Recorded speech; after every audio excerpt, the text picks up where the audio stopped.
to be hard. I thought they had really good sticks. I thought our execution was not as good, but it wasn't terrible.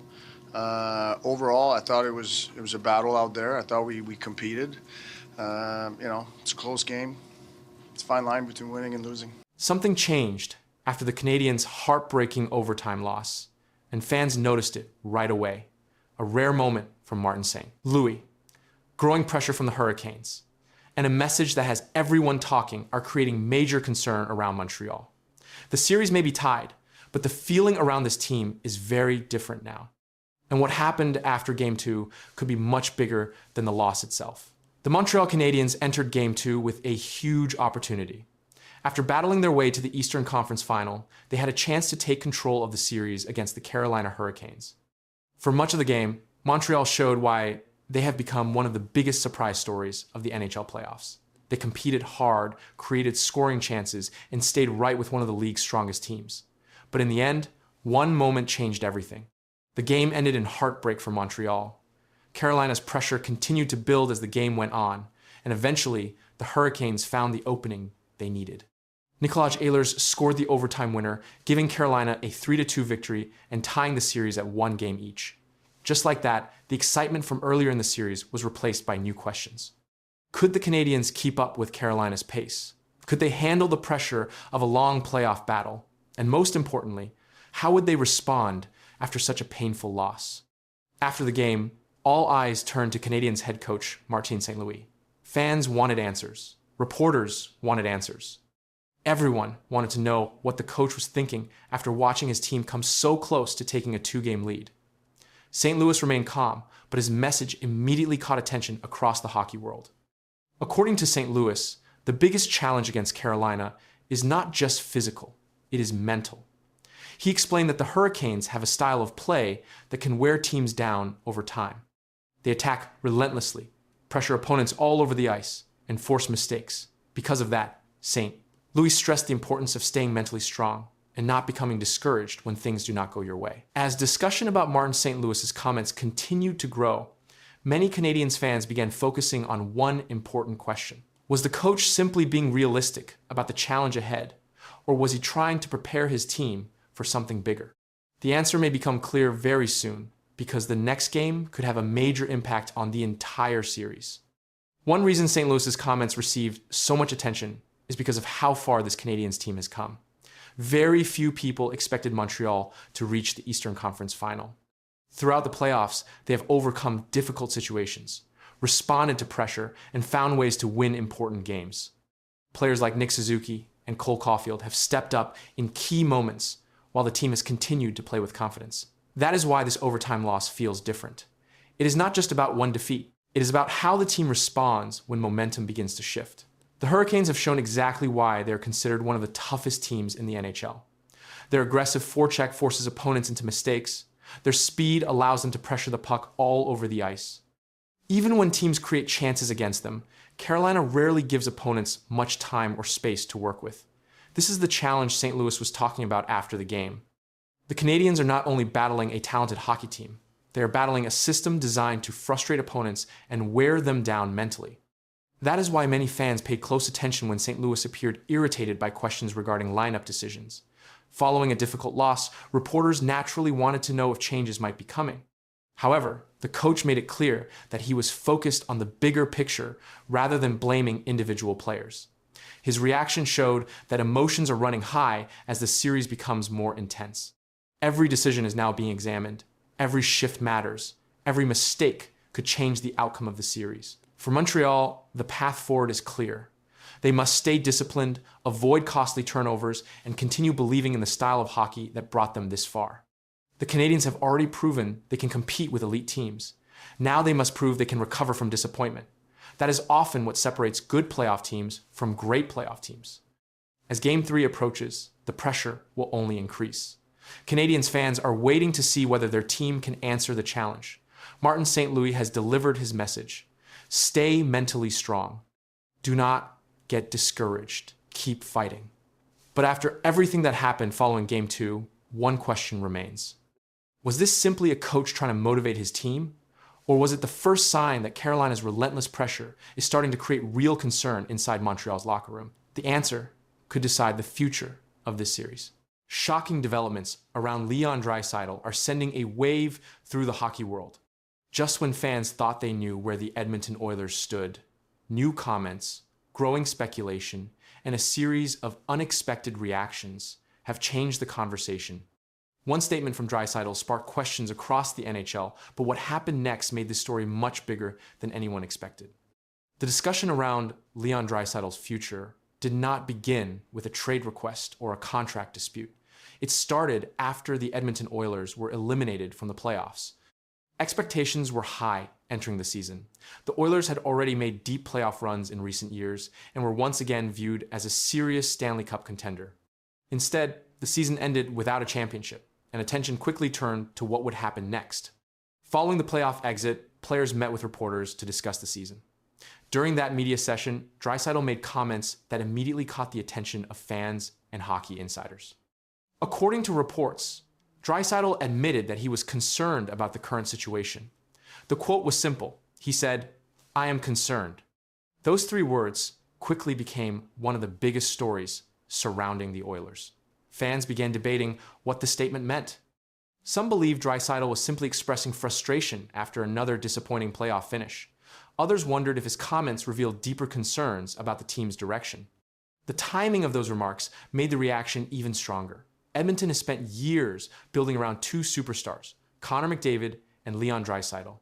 Together, they have become one of the most productive duos in NHL history. They have led the team to multiple playoff appearances and helped Edmonton reach the Stanley Cup final. Yet, despite those achievements, the championship that many expected has remained out of reach. As discussions continued, NHL insiders started paying closer attention. Much of the focus after the playoff exit had centered on Connor McDavid. Reports and speculation about McDavid's future were appearing across hockey media. But soon, analysts began pointing out that Draisaitl's future deserved just as much attention. That statement suddenly became important again. While rumors and speculation continued to spread, many fans returned to those words. Draisaitl had publicly committed himself to Edmonton for the long term. Yet despite that contract and those comments, the discussion was not slowing down. In fact, another development was about to push the story even further into the spotlight. As the discussion around Leon Draisaitl continued to grow, attention soon shifted beyond the player himself. New reports began highlighting reactions from people close to him. One story that gained attention involved Draisaitl's wife, Celeste Desjardins.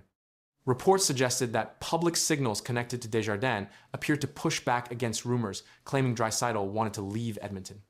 No official statement announced that Draisaitl was planning to leave the Oilers. No report showed that he had requested a trade. Yet the speculation continued because of the pressure surrounding the organization after another disappointing playoff result. At the same time, major changes were taking place inside the Oilers organization. Following the season, reports indicated that Edmonton was evaluating several areas of the team. Questions emerged about coaching. Trade rumors began appearing across hockey media. Discussions about roster changes became a daily topic. Those developments created an environment where every comment from a star player carried extra weight. The situation became even more interesting because Connor McDavid's future was also becoming a major topic across the NHL. As one of the league's biggest stars, McDavid's long-term future in Edmonton was being discussed by fans, analysts, and former players. As those conversations intensified, many people started connecting McDavid's future with Draisaitl's future. The reason was simple. The two players have spent years leading the Oilers together. They have become the face of the franchise and one of the most dangerous offensive combinations in hockey. During previous interviews, Draisaitl openly expressed support for McDavid remaining in Edmonton. In comments reported by Sportsnet, Draisaitl said, "Do I want him here forever? Yes, of course." That quote gained fresh attention as speculation continued to build. It reminded fans of the strong connection between the two superstars and their shared goal of bringing a Stanley Cup back to Edmonton. Yet despite all the rumors, the facts remained unchanged. Draisaitl is under contract with the Oilers through his 8-year extension. He publicly stated, "I take great pride in playing for our city, our fans." He also publicly supported McDavid staying with the organization. What sparked the latest wave of discussion was not a trade request. It was not a contract dispute. It was a short comment made after a difficult playoff exit. The statement, "I am concerned," became the center of a much larger conversation about the future of the Oilers. As the offseason moves forward, management faces growing pressure to improve the roster. The organization is working through questions about coaching, player personnel, and the path back to Stanley Cup contention. Meanwhile, Draisaitl's comments continue to be discussed across the hockey world.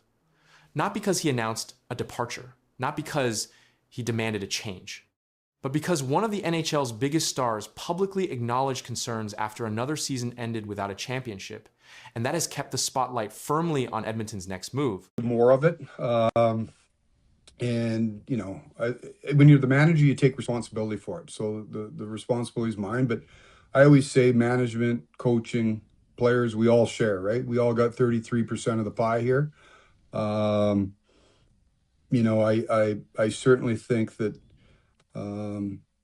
you can look and say there was injuries, and we at the beginning of the year, we had lost the goaltenders, but everybody goes through injuries. To me, those was an excuse. There was a fall off. A shocking statement from former Maple Leafs GM Brad Treliving has reopened one of the biggest stories in hockey. After months of silence, he finally revealed what he believes destroyed Toronto's season. It wasn't one loss, it wasn't one player, and it wasn't one coach. His words pointed to something much deeper inside the organization, and what he said next changed the entire conversation. Brad Treliving is no longer running the Toronto Maple Leafs, but his recent comments have become one of the most discussed topics in hockey. Speaking publicly after his departure, Treliving addressed the disappointing season that ended far below expectations. Fans expected answers. What they received was a blunt assessment from the man who watched the entire season unfold from inside the organization. Listen, we just didn't get it done, right? At the end of the day, you can sit here and there's all sorts of reasons. And like I said, there's, to me, a little bit of a death of a thousand cuts. One quote immediately grabbed attention. Treliving described the season as a death by 1,000 cuts.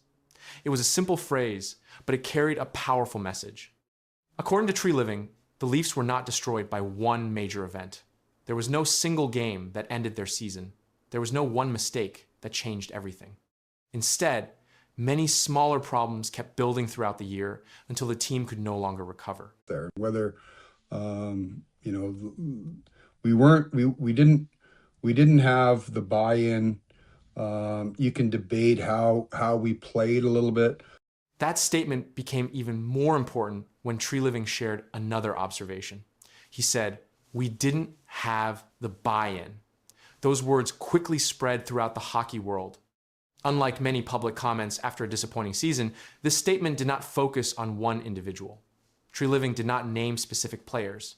He did not blame the coaches. He did not point toward management decisions. Instead, he spoke about a larger issue involving commitment and consistency across the organization. The comments came after one of the most disappointing seasons in recent Maple Leafs history. Just 1 year earlier, Toronto finished with 108 points and won its division. Expectations were high entering the new season. Many believed the team could make a serious Stanley Cup run. The roster contained experienced players, star talent, and a new coaching staff. The goal was clear. Toronto wanted to compete with the best teams in the NHL. But the season quickly moved away from those expectations. Wins became harder to find. Consistency became a problem. The team struggled to build momentum. By the end of the season, the Maple Leafs had finished with only 78 points and missed the playoffs. The drop from 108 points to 78 points represented one of the largest declines in recent franchise history. As the season continued to unravel, attention also turned toward head coach Craig Berube.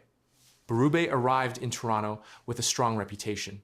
He had won a Stanley Cup and was known throughout the league for demanding accountability from his players. The expectation was that his leadership would help the Leafs take the next step. Instead, the season continued to move in the wrong direction. Toronto struggled through difficult stretches. Losing streaks appeared at critical moments. The team often found itself trying to recover from setbacks, but never fully regained control of the season. As the losses mounted, pressure around the organization continued to grow. Eventually, Berube became one of the major figures connected to the disappointing results. After the season ended, he was dismissed. For many teams, a coaching change becomes the primary explanation for failure, but Treliving's comments offered a different perspective. Rather than focusing on coaching decisions, he described problems that extended beyond the bench. His death by 1,000 cuts comment matched what many fans witnessed throughout the year. Small mistakes became recurring issues. Missed opportunities added up. Difficult stretches lasted longer than expected. No single problem appeared large enough to destroy the season on its own. But together, those problems slowly pushed the team further away from its goals. That is why the phrase resonated with so many people. It described a process rather than a moment. It reflected a season where challenges continued to grow without a clear solution. The further the season progressed, the harder it became for Toronto to stop the decline. The disappointment eventually led to major organizational changes. Treliving was removed from his position as general manager. Berube was also dismissed. The franchise decided a new direction was necessary. Soon after, John Chayka was hired to lead hockey operations moving forward. The arrival of new leadership marked the beginning of another chapter for the Maple Leafs. Yet even as those changes took place, many of the same questions remained. Why did a team with championship expectations struggle so badly? Why did a roster filled with talent fail to find consistency? And what exactly did Treliving mean when he said the team lacked buy-in? His public comments did not provide a simple answer. Instead, they provided insight into how he viewed the season from inside the organization. He spoke about standards, he spoke about consistency, he spoke about accountability. Most importantly, he described a team that struggled to remain aligned as challenges continued to appear. That perspective has kept the discussion alive long after the season ended. Fans continue to debate what went wrong. Analysts continue to examine the collapse. Former players continue to discuss the issues that surfaced throughout the year. But among all the discussion, two statements remain at the center of the story. We didn't have the buy-in, and death by 1,000 cuts. Those words came directly from the former general manager who witnessed the season from start to finish. They have become the clearest explanation offered so far for one of the most surprising collapses in recent Maple Leafs history, and they continue to shape the conversation surrounding the organization today. There's just a general feeling of dismay and disruption, right? And that's natural because the season was so bad. And now Chris Johnston's got a report in The Athletic today saying that Matthews, I guess as of now, not 100% committed to returning next year. Now, he's got 2 years left on his deal, so the Leafs have a say in this clearly. Correct. But if Matthews ever determines, I want out, then he's getting out. Yeah. It would be an absolute gong show if it went public that he wants out and they didn't trade him. Something feels very wrong inside the Toronto Maple Leafs organization, and fans are starting to notice it. A few shocking words from Austin Matthews have now turned into massive NHL rumors, emotional fan reactions, and growing fear about the future of one of hockey's biggest superstars. But what's happening behind the scenes may be even bigger than anyone expected. The Toronto Maple Leafs are one of the biggest teams in hockey. They have millions of fans, massive pressure, and one goal every single season to win the Stanley Cup. But instead of celebrating success, the team is now surrounded by fear, rumors, and questions about their biggest superstar, Austin Matthews. Over the last few weeks, NHL fans started noticing something strange. Matthews was no longer giving strong answers about his future with the Maple Leafs. During an interview, he said something that instantly shocked the hockey world. Matthews said, "You can't predict the future." Those words were enough to send Maple Leafs fans into full panic mode. Why? Because Matthews is not just another player. He is the captain of the team. He's the face of the franchise. He is one of the greatest goal scorers in the NHL today. Ever since Toronto selected him first overall in the 2016 NHL draft, fans believed he would bring a Stanley Cup back to the city. But now, many people are wondering if Matthews is slowly losing faith in the organization. This season turned into a disaster for Toronto. The Maple Leafs failed to meet expectations again. The team struggled under pressure, and once the season ended, everything started falling apart very quickly. Reports began coming out about major changes inside the organization. The front office entered chaos, management decisions were questioned, and fans started blaming everyone from coaches to executives to star players. Many NHL insiders and media reports started talking about William Nylander becoming a bigger leader inside the organization. Some fans even